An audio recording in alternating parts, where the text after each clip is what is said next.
La première pierre fut posée à l'époque de Fulkenera, au XIe siècle.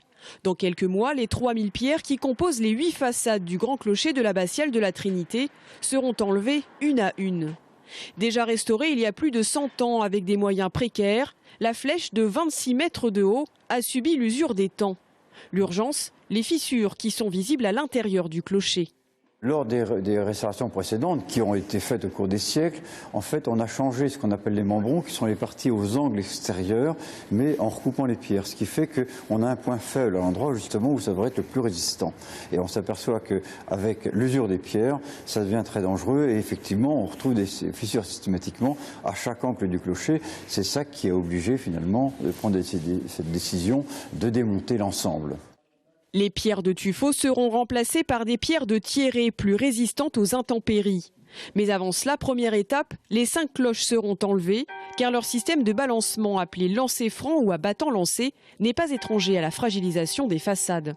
Elles entraînent actuellement des vibrations importantes sur le clocher et leur mode de fixation sera revu en même temps que la repose. Une fois l'édifice démonté, des protections en plomb seront ajoutées, ainsi qu'un nouveau système pour le protéger de l'eau. Ce chantier titanesque de 14 mois était à l'étude depuis 8 ans déjà. Il aura fallu la chute de plusieurs grosses pierres en 2011 pour accélérer le projet et trouver des financements.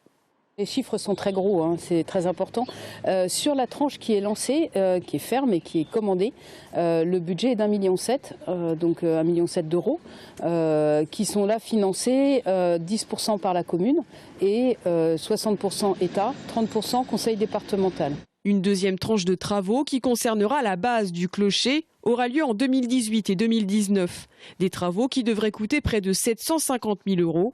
Une souscription publique en partenariat avec la Fondation du patrimoine a ainsi été lancée pour réunir un maximum de fonds.